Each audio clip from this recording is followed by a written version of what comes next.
Hello student, welcome to CRP academy. CRP একাডেমিতে তোমাদের সকলকে স্বাগত এবং প্রত্যেককে গুড মর্নিং।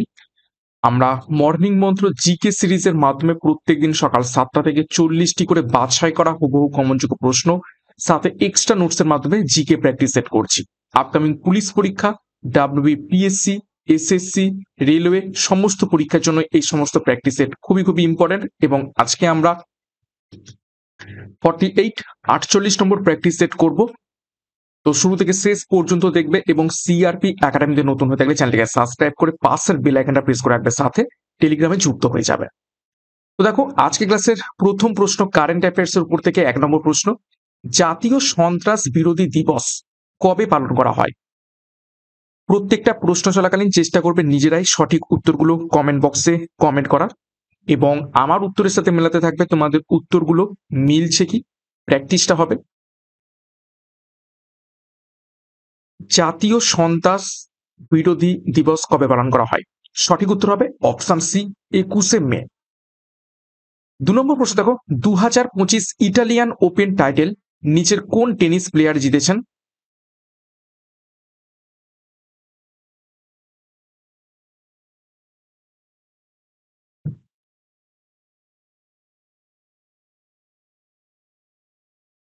তো সঠিক উত্তর হয়ে যাবে অপশন বি, কার্লোস আলকারাস। 3 নম্বর প্রশ্ন, সাফ আন্ডার 19 চ্যাম্পিয়নশিপ 2025-এ কোন দল বাংলাদেশকে পরাজিত করে শিরোপা জিতেছে?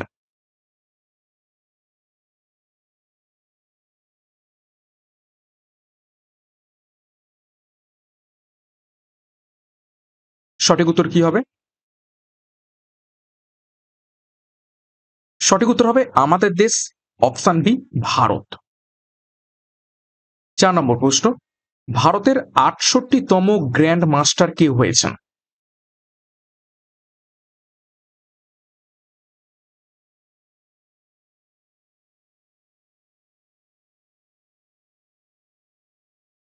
এটাকে ভিভিআই করবে, নেক্সট পরীক্ষাতে আসতে পারে।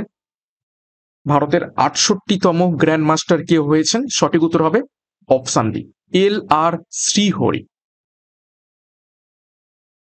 নেক্সট গুরুত্বপূর্ণ ঘোষণা, সিআরপি একাডেমি তত্ত্বাবধানে পুলিশ কনস্টেবল পরীক্ষাকে লক্ষ্য করে পুলিশ তীরন্দাজ ব্যাচ, সাব ইন্সপেক্টর পরীক্ষাকে লক্ষ্য করে ডবল স্টার বাহুবলী ব্যাচ, সাথে রেলওয়ে ফুল ব্যাচ কোর্স এবং এসএসসি পরীক্ষার জন্য এসএসসি ব্যাচ কোর্স। প্রত্যেকটা ব্যাচ কোর্সেই পরীক্ষার সিলেবাস এবং এক্সাম প্যাটার্ন অনুযায়ী প্রত্যেকটা বিষয়ের প্রত্যেকটা অধ্যায় ধরে ধরে ডেসক্রিপটিভ প্যাটার্নে থিওরি পড়ানো হবে, সেই থিওরির উপর বেস করে প্রশ্ন উত্তর মক টেস্ট। তো যোগাযোগ করো 9647553612 নাম্বারে পরীক্ষার সেরা প্রস্তুতি নেওয়ার জন্য। বিস্তারিত ডেসক্রিপশন বক্সে পেয়ে যাবে। 5 নম্বর প্রশ্ন দেখো, আগ্রা দুর্গ বা আগ্রা ফোর্ট তৈরি করেছিলেন নিচের কোন মুঘল সম্রাট? 4 জন ব্যক্তির নাম রয়েছে বা 4 জন মুঘল সম্রাটের নাম রয়েছে। তো আগ্রা দুর্গ তৈরি করেছিলেন নিচের কোন মুঘল সম্রাট? সঠিক উত্তর হবে অপশন বি, সম্রাট আকবর। দেখো, কিছু স্থাপত্যের নাম দেখবো, প্রতিষ্ঠাতা দেখবো এবং সেগুলো কোন কোন স্থানে অবস্থিত সেগুলো দেখবো। দেখো, বিবিকা মাকবারা এটা প্রতিষ্ঠা করেছিলেন ঔরঙ্গজেব এবং স্থান রয়েছে ঔরঙ্গাবাদ। বুদ্ধ গোয়া প্রতিষ্ঠা করেছিলেন সম্রাট অশোক, কোথায়? বোধগোয়াতে, এবং এটা অবস্থিত রয়েছে বিহারে। বুলান্দ দারওয়াজা নির্মাণ করেন আকবর, ফতেপুর সিক্রি উত্তরপ্রদেশে অবস্থিত রয়েছে। জামা মসজিদ নির্মাণ করেন শাহজাহান, কোথায়? দিল্লিতে। মতি মসজিদ নির্মাণ করেন শাহজাহান আগ্রাতে, এবং লালকেল্লা নির্মাণ করেন শাহজাহান নতুন দিল্লিতে। তো গুরুত্বপূর্ণ তথ্য দেখলাম। নেক্সট দেখো, 6 নম্বর প্রশ্ন, বেলজিয়ামের রাজধানীর নাম কি? বিভিন্ন দেশের রাজধানীর নাম পরীক্ষাতে এসে থাকে, গুরুত্বপূর্ণ টপিক পরীক্ষার জন্য। অল্প সময় বেশি সংখ্যক প্রশ্ন উত্তর করার চেষ্টা করব। 40টা প্রশ্ন রয়েছে। তো 6 নম্বর প্রশ্নের সঠিক উত্তর হয়ে যাবে অপশন সি, ব্রাসেলস। ব্রাসেলস হয়ে যাবে বেলজিয়ামের রাজধানী। এবং খুবই একটা গুরুত্বপূর্ণ প্রশ্ন আছে। কি প্রশ্ন? ন্যাটোর সদর দপ্তর কোথায় অবস্থিত? এই ন্যাটোর সদর দপ্তর অবস্থিত রয়েছে ব্রাসেলসে। নর্থ আটলান্টিক ট্রিটি অর্গানাইজেশনের সদর দপ্তর অবস্থিত দেখো বিভিন্ন গুরুত্বপূর্ণ দেশের নাম দেখবো, রাজধানী দেখবো এবং সেই দেশে কি কি মুদ্রা প্রচলিত রয়েছে একটু দেখে নেব। মায়ানমারের রাজধানী নাইপিদো, মুদ্রা প্রচলিত রয়েছে সেটি হলো কিয়াত। ইসরায়েলের রাজধানী জেরুজালেম, মুদ্রা হলো সেকেল। ফিলিপিন্সের রাজধানী ম্যানিলা, মুদ্রা পেসো। থাইল্যান্ডের রাজধানী ব্যাংকক, মুদ্রা বাথ। জাপানের রাজধানী টোকিও, মুদ্রা ইয়েন। বাহরাইনের রাজধানী মানামা, মুদ্রা দিনার। 7 নম্বর প্রশ্ন, বর্তমানে ভারতে হাইকোর্টের সংখ্যা কয়টি? ভিভিআই করো প্রশ্নগুলোকে।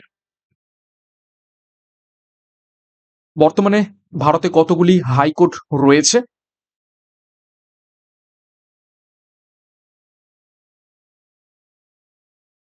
চারটি অপশন রয়েছে, সঠিক উত্তর হয়ে যাবে অপশন বি 25টি। 25টি হাইকোর্ট রয়েছে বর্তমানে ভারতে এবং অন্ধ্র প্রদেশ এবং আর একটা কি তেলেঙ্গানা, এটা হচ্ছে একদম নবীনতম। নেক্সট দেখো 8 নম্বর প্রশ্ন, ভাস্কো দা গামা ছিলেন নিচের কোন দেশের? চারটি অপশন, ওলন্দাজ, পর্তুগিজ, ফ্রান্স বা ফরাসি নাকি ইংরেজ। এটা ইজি প্রশ্ন, সকলেই পারা উচিত। সঠিক উত্তর হবে অপশন বি পর্তুগিজ। 1498 সালে প্রথম ভাস্কো দা গামা পর্তুগিজ যিনি নাবিক ছিলেন ভারতবর্ষে এসেছিলেন ইউরোপ থেকে। 9 নম্বর প্রশ্ন, আধুনিক খেলাধুলা সরি আমি ভুল বললাম, অলিম্পিক খেলাধুলা প্রথম কবে চালু হয়েছিল? এটাও গুরুত্বপূর্ণ প্রশ্ন।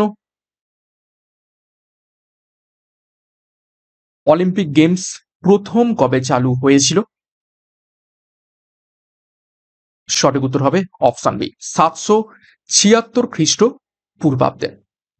দেখো কিছু গুরুত্বপূর্ণ তথ্য দেখবো। 776 খ্রিস্টপূর্বাব্দে অর্থাৎ যীশু খ্রিস্টের জন্মেরও 776 খ্রিস্টপূর্বাব্দে অলিম্পিক গেমস চালু হয়েছিল, কিন্তু তারপরে সময়ের সাথে সাথে সেটা বন্ধ হয়ে যায় কালের নিয়মে। কিন্তু পরবর্তীকালে দেখো পিয়ের দা কুবেরতা 23 জুন 1894 সালে আন্তর্জাতিক অলিম্পিক কমিটি বা আইওসি প্রতিষ্ঠা করেন এবং এই কমিটির তত্ত্বাবধানেই আন্তর্জাতিক অলিম্পিক কমিটির তত্ত্বাবধানে প্রথম আধুনিক অলিম্পিক গেমস অনুষ্ঠিত হয় 1896 সালের এথেন্সের প্যানাথেনিক স্টেডিয়ামে। তো পরীক্ষায় প্রশ্ন আসতে পারে যে আধুনিক অলিম্পিক গেমস কবে চালু হয়, সেটা হবে 1896 সাল থেকে। নেক্সট দেখো 10 নম্বর প্রশ্ন, ভারতের সংলগ্ন প্রতিবেশী রাষ্ট্রের সংখ্যা কত? অর্থাৎ আমাদের দেশের চারপাশে কতগুলো প্রতিবেশী রাষ্ট্র রয়েছে?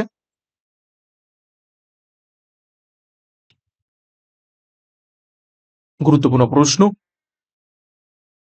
সঠিক উত্তর হবে অপশন ডি 9টি। দেখো ভারতের সাথে মোট 9টি দেশের সীমান্ত রয়েছে, এর মধ্যে 7টি দেশের স্থল সীমান্ত এবং 2টি দেশের সমুদ্র সীমানা রয়েছে, অর্থাৎ 7টা একদম দেশের সাথে বর্ডার শেয়ার করে রয়েছে আর 2টো যে সমুদ্রের সাথে। দেখো ভারত যে 7টি দেশের সাথে তার সীমান্ত ভাগ করে, স্থল সীমান্ত ভাগ করে, সেগুলো হলো আফগানিস্তান, বাংলাদেশ, ভুটান, চীন, মায়ানমার, নেপাল, পাকিস্তান। যেখানে বাংলাদেশের সাথে সব থেকে বেশি শেয়ার করে রয়েছে 4096 কিলোমিটার প্রায়। ওকে, এবং দেখো শ্রীলঙ্কা এবং মালদ্বীপ এই দুটি জলসীমাবদ্ধ দেশ। তো টোটাল 7+2 9টি দেশের সাথে আমাদের প্রতিবেশী দেশ রয়েছে। নেক্সট দেখো 11 নম্বর প্রশ্ন, অ্যান্টিমনি সালফাইড ব্যবহার করা হয় নিচের কোনটিতে?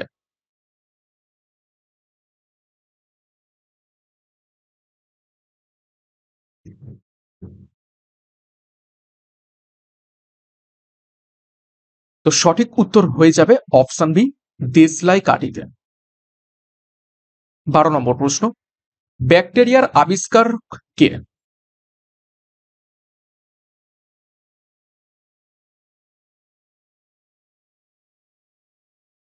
খুবই গুরুত্বপূর্ণ প্রশ্ন এবং বহুবার পরীক্ষাতে এসেছে।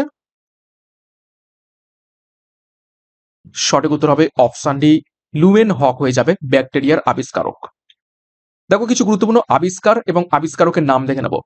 রক্ত সংবহনের আবিষ্কারক উইলিয়াম হার্ভে, রক্তের গ্রুপের আবিষ্কারক কার্ল ল্যান্ডস্টেইনার, ভাইরাসের আবিষ্কারক দমিত্রি ইভানস্কি, পেনিসিলিনের আবিষ্কারক আলেকজান্ডার ফ্লেমিং, কলেরা জীবাণুর আবিষ্কারক রবার্ট কচ।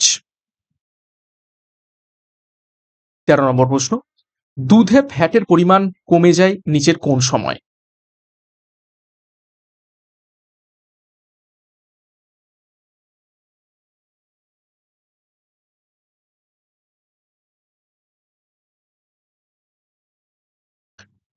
সঠিক উত্তর হবে অপশন সি, গ্রীষ্মকালে।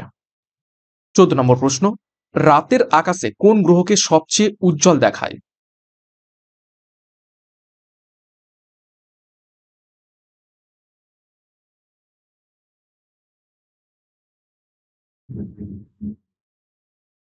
তো সঠিক উত্তর হবে অপশন বি, শুক্র গ্রহকে সব থেকে উজ্জ্বল দেখায়, কেননা এটি সব থেকে উত্তপ্ততম, ঠিক আছে, উত্তপ্ততম বা গরমতম গ্রহ হচ্ছে শুক্র, যে কারণে সব থেকে উজ্জ্বল দেখায়। 15 নম্বর প্রশ্ন, লোকনায়ক নামে পরিচিত ছিলেন নিচের কোন ব্যক্তি?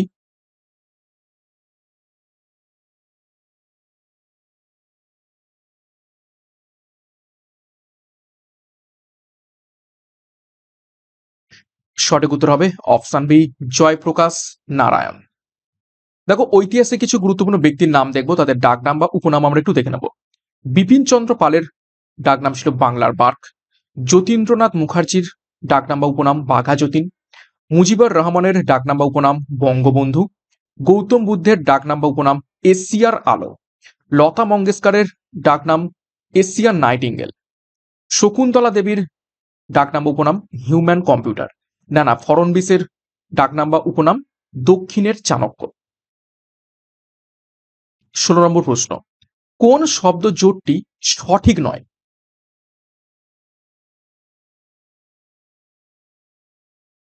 চারটি অপশন রয়েছে, কিছু ভিটামিনের নাম দেওয়া রয়েছে এবং সেগুলো কোথা থেকে পাওয়া যায় সেগুলোর নাম দেওয়া রয়েছে। দেখো, অপশন এ আমলকি থেকে ভিটামিন এ, অপশন বি ঢেকি চাটা চাল থেকে ভিটামিন বি, কাঁচা লঙ্কা থেকে ভিটামিন সি এবং অপশন ডি দেখো, সবুজ শাকসবজি থেকে ভিটামিন কে। তো কোন শব্দ জোটটি সঠিক নয়? তো সঠিক নয় হচ্ছে অপশন এ, আমলকি থেকে ভিটামিন এ পাওয়া যায় না।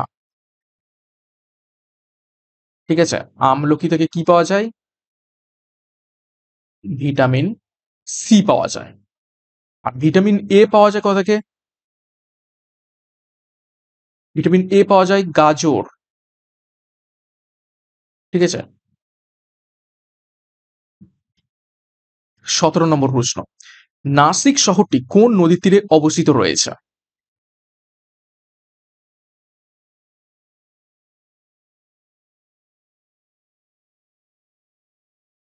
সঠিক উত্তর হয়ে যাবে, দেখে নাও অপশানে গোদাবরী নদীর তীরে অবস্থিত রয়েছে নাসিক শহরটি। দেখো, কিছু গুরুত্বপূর্ণ শহরের নাম দেখব এবং সেগুলো যে নদীর তীরে অবস্থিত সেগুলোর নাম দেখব। আহমেদাবাদ শহরটি সবরমতী নদীর তীরে অবস্থিত রয়েছে। জব্বলপুর শহর নর্মদা নদীর তীরে অবস্থিত রয়েছে। ফিরোজপুর শহর শতদ্রু নদীর উপর অবস্থিত রয়েছে। কেদারনাথ গঙ্গা নদীর তীরে অবস্থিত রয়েছে। তিরুচিরাপল্লী কাবেরী নদীর উপর অবস্থিত রয়েছে। বিজয়ওয়াড়া কৃষ্ণা নদীর উপর অবস্থিত রয়েছে, উপর নয়, কৃষ্ণা নদীর ধারে অবস্থিত রয়েছে বা তীরে অবস্থিত রয়েছে। ওকে, নেক্সট দেখো 18 নম্বর প্রশ্ন, আইসবার্গ অসুখের উদাহরণ হলো নিচের কোনটি? চারটি রোগের নাম রয়েছে, হাইপারটেনশন, সাধারণ জ্বর, ভাইরাল জ্বর এবং সর্দি কাশি। তো আইসবার্গ অসুখের উদাহরণ হলো নিচের কোনটি? সঠিক উত্তর হবে অপশন এ, হাইপারটেনশন। নেক্সট দেখো 19 নম্বর প্রশ্ন, কর্পোরেট ট্যাক্স কে আরোপ করে? বহুবার পরীক্ষাতে এসেছে, ইকোনমিক্স এর উপর থেকে গুরুত্বপূর্ণ প্রশ্ন।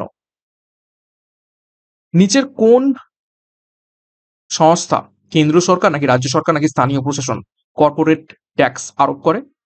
সঠিক উত্তর হবে অপশনে কেন্দ্র সরকার। 20 নম্বর প্রশ্ন, জাতীয় মহিলা কমিশন কত সালে স্থাপিত হয়? এটাকেও ভিভিআই করবে। প্রত্যেকটা প্রশ্নই খুবই গুরুত্বপূর্ণ এবং খুবই বাছাই করা প্রশ্ন নিয়ে আসছি, তো ক্লাসগুলো প্রত্যেকদিন ফলো করবে। তো জাতীয় মহিলা কমিশন স্থাপিত হয় অপশন ডি 1992 সালে। 21 নম্বর প্রশ্ন, ঠোঁটের কোণে ঘা কিসের অভাবে ঘটে থাকে?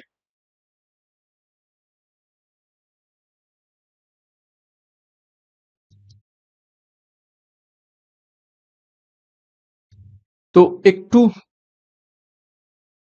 আনকমন প্রশ্ন, সঠিক উত্তর হবে অপশন বি, রাইবোফ্লাভিন। এবং রাইবোফ্লাভিন ভেবে দেখো কোন ভিটামিনের রাসায়নিক নাম, এটি হয়ে যাবে vitamin B two. Okay, B two vitamin. Cyanocobalamin এটা হচ্ছে vitamin B 12। Thiamine vitamin B 1। 22 number প্রশ্ন, নিচের কোনটি প্রয়োজনীয় অ্যামাইনো অ্যাসিড নয়? চারটি অ্যামাইনো অ্যাসিডের নাম রয়েছে, সায়েন্স থেকে কিছু গুরুত্বপূর্ণ প্রশ্নোত্তর রয়েছে এবং একটু হার্ড লেভেলের আজকে প্রশ্নোত্তর রয়েছে সায়েন্স থেকে। তো চারটি অ্যামাইনো অ্যাসিডের নাম রয়েছে অ্যাগ্রিনাইন, ট্রিপ্টোফন, অ্যালানাইন এবং থ্রিওনাইন। তো কোনটা অ্যামাইনো অ্যাসিড নয় প্রয়োজনীয়? সঠিক উত্তর হয়ে যাবে অপশন সি, অ্যালানাইন। 23 নম্বর প্রশ্ন, ভারতের সংবিধানের প্রথম খসড়া তৈরি করেছিলেন নিচের কোন ব্যক্তি? এই প্রশ্নের উত্তর সকলে পারবে।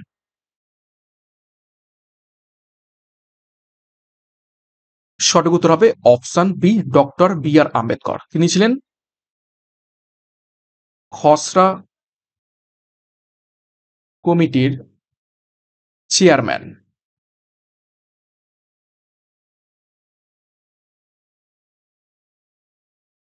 24 নম্বর প্রশ্ন, খাদ্যে প্রোটিনের অভাবে কোন রোগ হয়ে থাকে? চারটি রোগের নাম রয়েছে জন্ডিস, কোয়াসিওকর, হাইপোগ্লাইসেমিয়া এবং ম্যারাসমাস।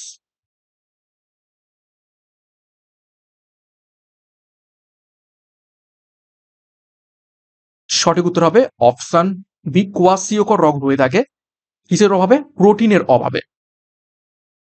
25 নম্বর প্রশ্ন, পশ্চিমবঙ্গের কোন নদী বাংলার দুঃখ নামে পরিচিত? এর থেকে ইজি প্রশ্ন আর হয় না, কিন্তু প্রত্যেকটা সেটে আমি ইজি, মডারেট, হার্ড সব রকম প্রশ্নই রাখছি যাতে প্র্যাকটিসটা তোমাদের খুব ভালোভাবে হয় মিলিয়ে মিশিয়ে। সঠিক উত্তর হবে অপশন সি, দামোদর।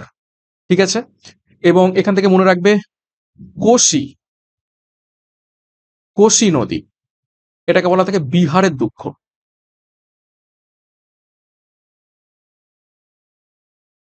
ওকে, আচ্ছা, তারপর হচ্ছে লোহিত, লোহিত নদী, এটা হয়ে যাবে আসামের দুঃখ।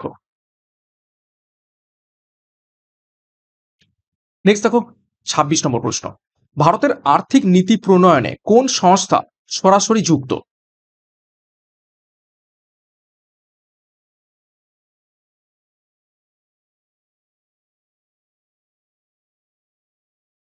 সঠিক উত্তর হবে option A, reserve bank, RBI. 27 নম্বর প্রশ্ন, জাতীয় যুব দিবস কবে পালন করা হয়?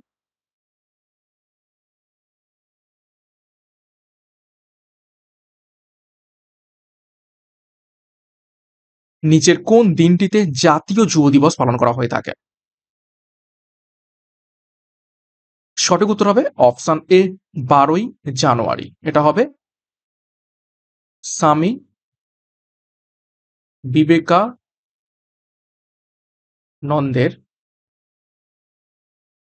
জন্মদিন। আর একটা জিনিস মনে রাখবে, 12ই আগস্ট, সেটা কি? সেটা হচ্ছে আন্তর্জাতিক যুব দিবস। ওকে, এটা হচ্ছে ন্যাশনাল 12ই জানুয়ারি, আর 12ই আগস্ট এটা হয়ে যাবে ইন্টারন্যাশনাল। দেখো কিছু গুরুত্বপূর্ণ দিবস আমরা দেখে নেব। 24শে মার্চ বিশ্ব যক্ষ্মা দিবস, 22শে এপ্রিল বিশ্ব ধরিত্রী দিবস, 31শে মে বিশ্ব ধূমপান দিবস বা তামাক মুক্ত দিবস, 12ই জুন বিশ্ব শিশু শ্রম প্রতিরোধ দিবস, 29শে জুলাই বিশ্ব বাঘ দিবস, 24শে অক্টোবর জাতিসংঘ দিবস পালন করা হয়ে থাকে।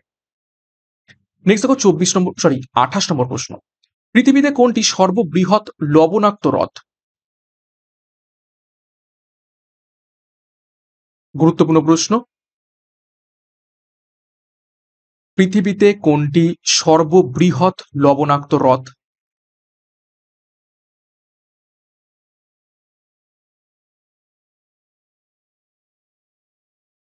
সঠিক উত্তর হবে অপশন বি, ক্যাসপিয়ান সাগর।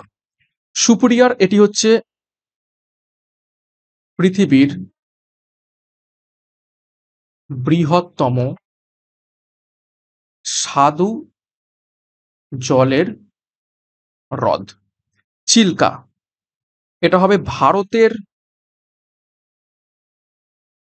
বৃহত্তম উপহ্রদ। উলার ভারতের বৃহত্তম স্বাদু জলের হ্রদ। ওকে, নেক্সট দেখো 29 নম্বর প্রশ্ন। মৌলিক স্বাধীনতা সম্পর্কে কত নম্বর আর্টিকেলে ব্যাখ্যা রয়েছে?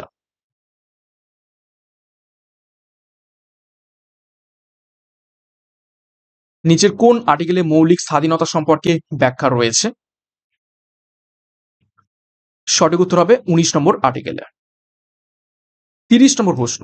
নিচের কোন রোগ ক্ষতিকর বিভিন্ন ছত্রাক এবং ফুলের রেণু থেকে হতে পারে? চারটি রোগের নাম রয়েছে। ফুলের রেণু বা ছত্রাক থেকে কি রোগ হয়ে থাকে? Option A, allergy. 31 নম্বর প্রশ্ন। ডিসলেক্সিয়া এক ধরনের কিসের রোগ বা কিসের অক্ষমতা?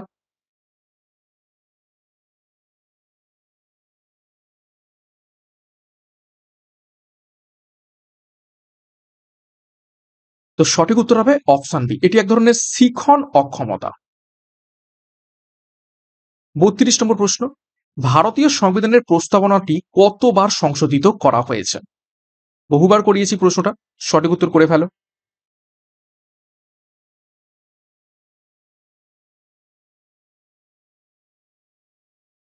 সঠিক উত্তর হবে শুধুমাত্র একবার। কত সালে? 1976 সালে 42তম সংশোধনীর মাধ্যমে। 33 নম্বর প্রশ্ন। পলিস্যাকারাইড হলো নিচের কোনটি? চারটি অপশন, গ্লাইকোজেন, গ্লুকোজ, ল্যাকটোজ নাকি ফ্রুক্টোজ?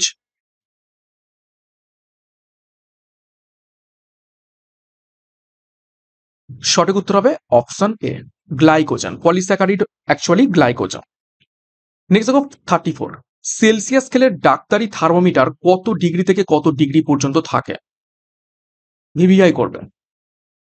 সায়েন্স থেকে আজকে ভালো ভালো প্রশ্ন রেখেছি তোমাদের জন্য। প্রত্যেকটা বিষয় থেকে প্রত্যেকটা টপিক থেকে প্রশ্ন উত্তর রাখছি, যাতে করে তোমাদের প্র্যাকটিসটা ওভারঅল সমস্ত টপিক কভার আপ করে হয়। তো ডাক্তারি থার্মোমিটারে 35 ডিগ্রি থেকে 43 ডিগ্রি সেন্টিগ্রেড পর্যন্ত থাকে। নেক্সট দেখো 35। বর্ণান্ধ ব্যক্তিদের গাড়ি চালানোর লাইসেন্স প্রদান করা হয় না। তারা নিচের কোন দুটি রঙের পার্থক্য করতে পারে না?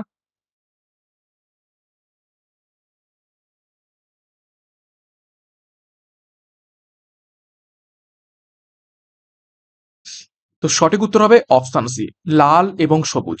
বর্ণান্ধ ব্যক্তিরা লাল এবং সবুজের মধ্যে তফাৎ করতে পারে না, কখন লাল কখন সবুজ, অর্থাৎ সবুজ এবং লালের মধ্যে পার্থক্য করতে পারে না। এবং তোমরা জানো ট্রাফিক লাইনে লাল এবং সবুজ দুটোই থাকে। তো কালার যদি না বুঝতে পারে, তো ট্রাফিক আইনও বুঝতে পারবে না। ওকে, নেক্সট দেখো 36। মিডনাইট চিলড্রেন বইটির লেখক হলেন নিচের কোন ব্যক্তি? খুবই গুরুত্বপূর্ণ এবং ফেমাস বই।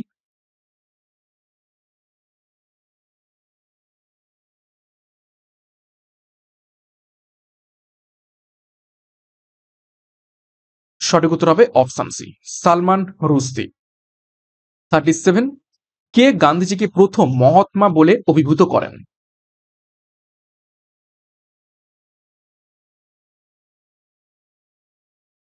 এই মহাত্মা গান্ধী আমরা বলে থাকি, মহাত্মা নামে অভিভূত করেছিলেন নিচের কোন ব্যক্তি প্রথম? যদিও এটা নিয়ে একটু মতবিরোধ রয়েছে, কিন্তু আমরা এটা আপাতত মেনে চলি। তো সঠিক উত্তর হবে অপশন এ, রবীন্দ্রনাথ ঠাকুর। এবং সুভাষচন্দ্র বসু কি বলেছিলেন? জাতির জনক গান্ধীজি, এই যে জাতির জনক কথাটি গান্ধীজিকে উদ্দেশ্য করে বলেছিলেন নেতাজি সুভাষচন্দ্র বসু।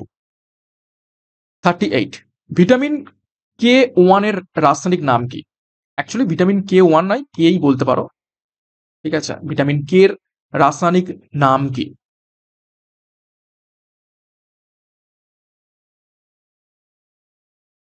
চারটি রাসায়নিক নাম রয়েছে। সঠিক উত্তর হবে অপশন বি, ফাইলোকুইনন। দেখো বিভিন্ন ভিটামিন এবং তাদের রাসায়নিক নাম দেখে নেব।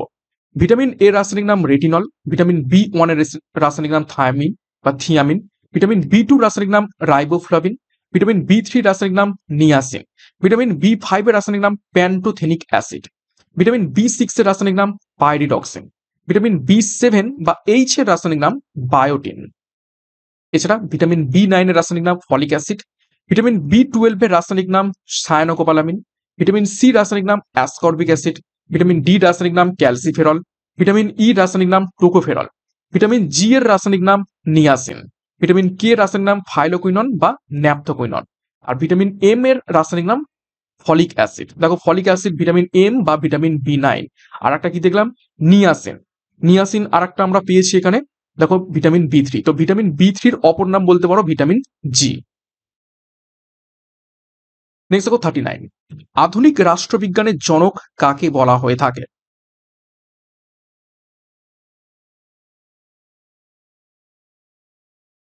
শুধু রাষ্ট্রবিজ্ঞান নয়, আধুনিক রাষ্ট্রবিজ্ঞান। সঠিক উত্তর হবে অপশন বি, নিকোলা ম্যাকিয়াভেলিকে বলা হয়ে থাকে। দেখো বিভিন্ন বিষয় এবং সেই সমস্ত বিষয়ের জনক কারা একটু দেখে নেব।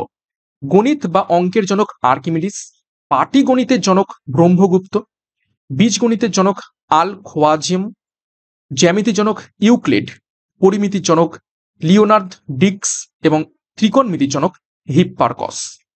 খুবই গুরুত্বপূর্ণ তথ্য দেখলাম। নেক্সট 40 নম্বর প্রশ্ন এবং আজকের ক্লাসের শেষ প্রশ্ন, পশ্চিমবঙ্গে কোন ধরনের কয়লা সব থেকে বেশি পাওয়া যায়? এই প্রশ্ন করিয়েছি আমি, কিছু প্রশ্ন আমি রিপিট করাবো যাতে করে তোমাদের প্র্যাকটিসটা ভালো করে হয় এবং তোমাদের অ্যাকিউরেসিটা ভালো হয়। যত বেশি প্রশ্ন তোমরা রিপিট করবে, প্র্যাকটিস করবে, রিভাইজ দেবে, তত বেশি সঠিক উত্তর করার চান্সটা বেড়ে যাবে তোমাদের। সঠিক উত্তর হবে অপশন সি, বিটুমিনাস। বিটুমিনাস কয়লাতে 60 থেকে 80% কার্বন থাকে। অ্যান্থ্রাসাইটে সব থেকে ভালো, 80% অ্যাবাভ থাকে। তারপরে লিগনাইট, সেটা হচ্ছে 40 থেকে 60। ওকে, আর পিট কয়লাতে বিলো 40%। তো এই ছিল গুরুত্বপূর্ণ 40টা প্রশ্ন উত্তর। 40-এর মধ্যে কার কত স্কোর হয়েছে একটু কমেন্ট বক্সে কমেন্ট করবে। ক্লাসটা শেষ করবো তার আগে আরো একবার গুরুত্বপূর্ণ ঘোষণা, পুলিশ কনস্টেবল পরীক্ষাকে লক্ষ্য করে পুলিশ তীরন্দাজ ব্যাচ, সাব ইন্সপেক্টর পরীক্ষাকে লক্ষ্য করে double star Baahubali batch, railway পরীক্ষাকে লক্ষ্য করে রেল ফুল ব্যাচ কোর্স এবং এসএসসি জিডি পরীক্ষার জন্য এসএসসি জিডি ব্যাচ কোর্স। যার যেটি প্রয়োজন রয়েছে সেই অনুযায়ী যোগাযোগ করো 9647553612 নম্বরে, বিস্তারিত ডিসক্রিপশন বক্সে পেয়ে যাবে। এবং সিআরপি একাডেমিতে নতুন হতে গেলে চ্যানেলটিকে সাবস্ক্রাইব করো, পাশের বেল আইকনটা প্রেস রাখো এবং টেলিগ্রামে যুক্ত হয়ে যাও। তো আজকের মতো ক্লাসটা এখানে শেষ করছি। প্রত্যেককে all the best, thank you, by.